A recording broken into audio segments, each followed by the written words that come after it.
In F1 circles, there are always certain drivers that go underappreciated or unrecognised for their talent and speed. Often in motorsports, you hear stories of a driver with significant funding displacing someone who has infinitely more talent behind the wheel. That kind of story is often attributed to the Italian driver Vincenzo Sospiri, who Michael Schumacher described as dominating during his time in Junior Series, but it was Sospiri's teammate in F3000 and MasterCard Lola in 1997, Riccardo Rossit, who had a much better crack at F1 due to the size of his wallet. Or maybe, instead of being displaced by pay drivers, many drivers just never got a chance to show what they were capable of in the best machinery. The classic example of this is Stefan Bellof, who raced for Tyrrell in 1984 and 85, who many touted to be a future world champion alongside the likes of Ayrton Senna and Alain Prost. Unfortunately, he died at Spa before he ever got the chance to blossom into a racing legend. He held the lap record at the Nürburgring Nordschleife for 35 years, such was his tenacity and skill, but what if I told you there was a driver who didn't have a fatal accident, which robbed them of a great career, nor did they go unrecognised by a big team? In fact, he only ever started 2 F1 races. Let me tell you the story of Tommy Byrne, the best F1 driver you've never heard of. Byrne was born in Drogheda, Ireland, but grew up in Dundalk. There's not really much known about his junior career. The first series Wikipedia list that he competed in was F1 itself. However, we do know that he started racing in a Mini Cooper and attended the driving school at Mondello Park. At Mondello, his talent was spotted by John Murphy. He drove at the Formula Ford Festival in 1977 at Brands Hatch, but a spin in one of the qualifying races stopped him from making the main event. He still impressed many with his driving that day, however. He drove in the 1978 British Formula Ford Series and took 1 pole and 1 victory after switching into better equipment mid-season. After a disappointing 1979 season, he took 2 wins in 1980 in the opening round of the season in April at Thruxton. He then bookended the year by winning on October 12th at Snetterton and finished second in the Formula Ford Festival. 1981 got even better for Byrne as he moved up into Formula Ford 2000. He raced in both the British and European series, although I can only find race results for the UK one. He took his first win of the season in the 3rd round in Silverstone. He then won at Mallory Park, then at Cadwell Park, then again at Silverstone, then again at Mallory Park. Another came in at Thruxton and Alton Park. He had won 7 of the opening 14 races, then won again in Alton Park to make it 8. He took the British Series crown alongside the European Series title, then also stood in for Ayrton Senna at the Formula Ford Festival and won it after being runners-up the previous year. He moved up the feeder series ladder again in 1982 into British F3, racing alongside future racing legends such as Martin Brundle and Roberto Moreno. Byrne took pole and the win in both the opening rounds of the season in Silverstone and Thruxton, then won again at the second Thruxton race, before doing the pole and race win double at Mallory Park and Snetterton. After doing another double in round 12 at Brands Hatch, his form started to dip towards season's end. He actually missed 3 races of the F3 season as he was competing in another series. What series was it? Had he been moved up to European F3 or even an F2 series? The series in question was actually some championship called Formula 1, whatever that is.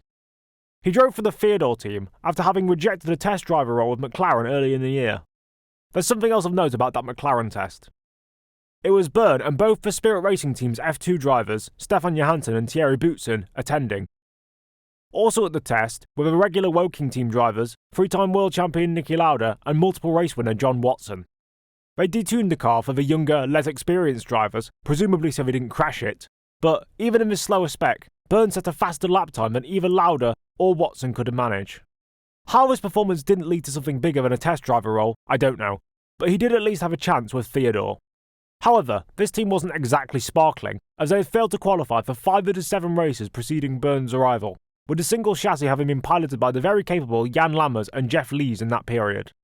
In his first ever F1 qualifying in Hockenheim, Byrne was 27th and 11 seconds off the pole time set by Didier Pironi in the Friday session before his career-ending crash on the Saturday. Only 26 cars could start the race, and so Tommy was the fastest driver not to qualify. He got onto the grid at the next race in Austria, however, in 26th and last, 7.3 seconds off Piquet's Brabham at the top. His first F1 start ended with a spin on lap 28. He was 28th in qualifying at Dijon, then 30th and last at Monza.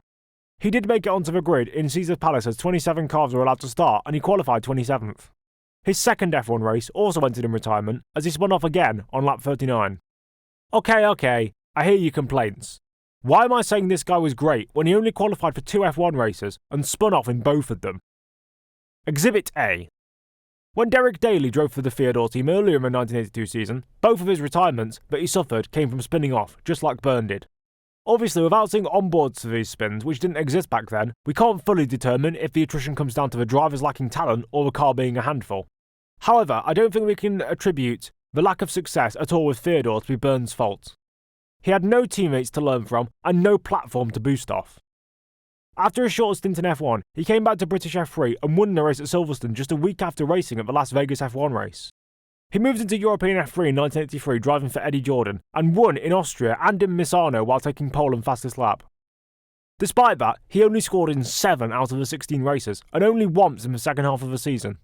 In general, he seemed to be very good at starting seasons well, but often tailed off towards season's end. He stayed in Euro F3 in 1984, but only took 2 podiums in Donington and Magny-Cours. He also became friends with Gerhard Berger, and the pair played pranks on each other, with one instance seeing the Austrian take Byrne's clothes and throw them in the pool of the hotel they were staying at. Tommy then retaliated by taking the wheels, spare wheel, windscreen wipers, and anything else he could take off of Berger's BMW and throw them in the pool as payback. After that, he took a break from major racing in 1985, although he did race in Formula Super V part-time and did get a front row start in 1 race. After that, his career was much focused in the United States.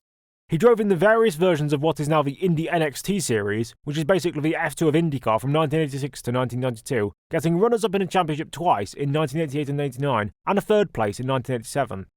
He made a brief comeback in the early 2000s in endurance racing and finished 3rd in the Grand American Road Racing Series, now known as the Rolex Sports Car Series, but then retired. He now works as a driver coach for Honda and Acura at the Mid-Ohio circuit and co-authored a book about himself and his story in 2008, but since then hasn't done much special. This story feels like a less well-known version of a Jan Magnussen or Stoffel van Dorn. So much potential squandered after Junior Series stardom, and all stories conveniently involve McLaren. I don't think that's a coincidence, and I think the current batch of Woking Junior drivers better watch out before they flop. I'm joking, I obviously don't mean that. I think that Taylor Byrne really shows that you can have all the talent you want in the Junior Series, but if you can't get a solid F1 seat and prove yourself instantly, you don't get to stay there. Anyways, with that being said, it's the end of the video. I hope you all enjoyed it. Please remember to like, subscribe, and comment which team, driver, circuit, or other unsung zero in F1 history I should cover next. Also, if you haven't already, please check out the previous videos in this series with the various links you see on your screen right now. Please follow my Instagram and subscribe to my Patreon to see behind-the-scenes content and video previews before they go live. I'm Nedzo, and I'll see you all later. Bye!